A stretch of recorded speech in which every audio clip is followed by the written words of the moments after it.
Hi, I'm Farah.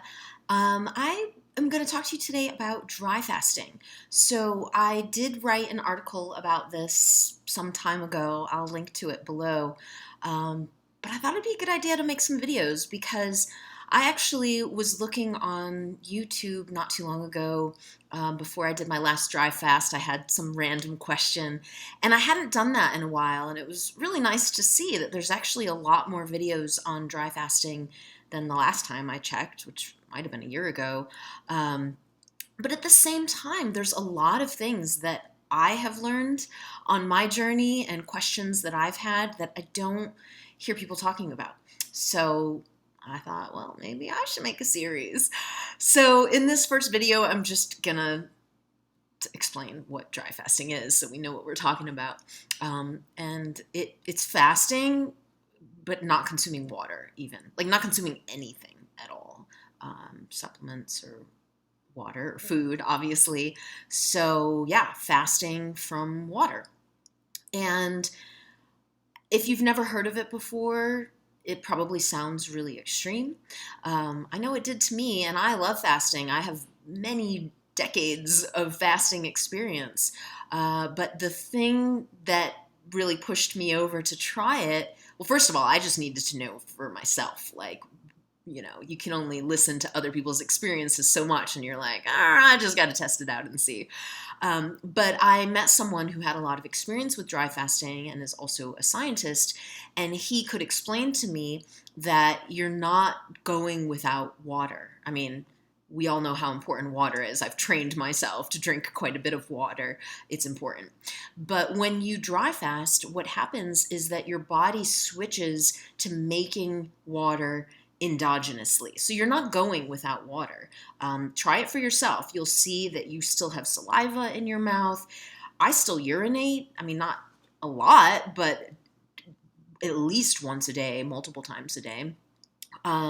So it's very clear that you have access to water and your body's making it, and it's actually like perfect water for you. So the way that it's getting this water is mostly from fat cells. So when the fat cells are broken down, and then it takes the hydrogen from that, and then the air that you breathe, boom, you got your H2O. So yes, you are not going without water.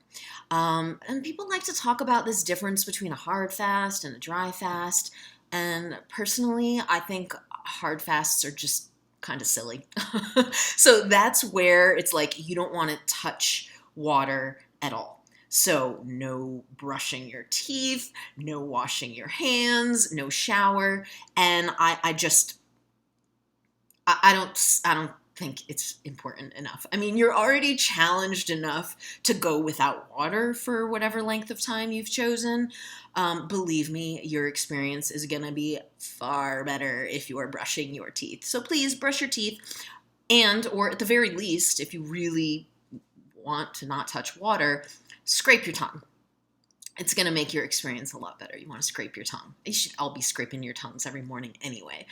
But yeah, so I guess, maybe you don't want to be submerged in water. I think it would take like 15 minutes of taking a bath or swimming in a lake before your body's really absorbing it. But you're fasting, like you're already doing a lot of great stuff. I don't think you're going to completely negate it. There's a lot of great things about swimming in a lake. But okay, so a hard fast is not touching water at all. Soft fast would be go ahead, brush your teeth. You still want to talk to people.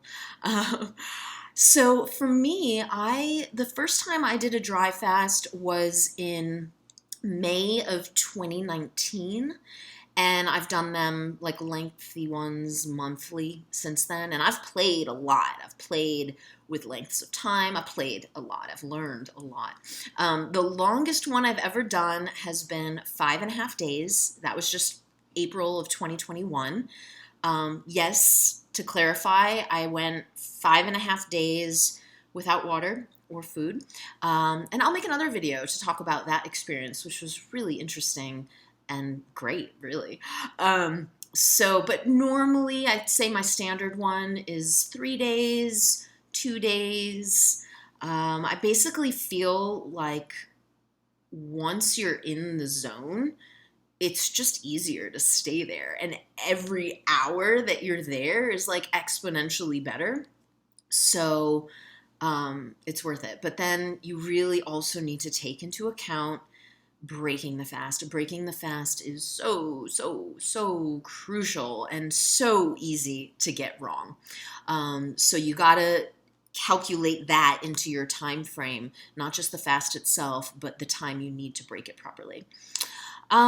So okay, that's it. All I wanted to do was really define dry fasting, and the reason I love it so much, I mean, it's a massive cleanup for your body. So this is when your body is getting pretty rigorous about breaking down old senescent cells, just cleaning things out.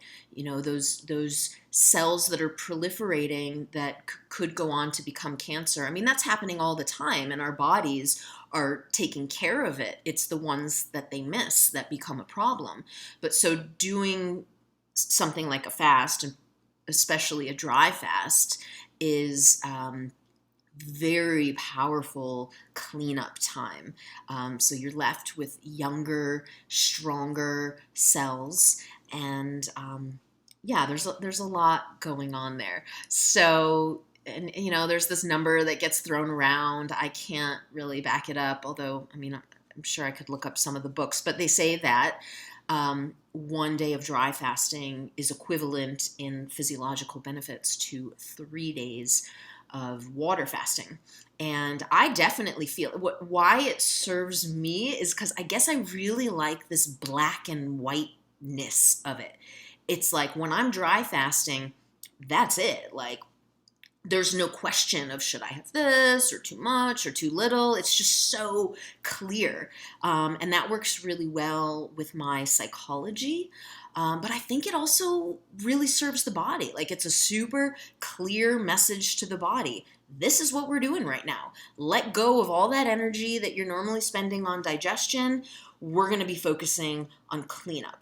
And, I think that dry fasting is far easier than juice fasting. Oh, juice fasting is like torture in my mind, because it's like every single time you have that little bit of juice, it's just turning all your digestive systems back on.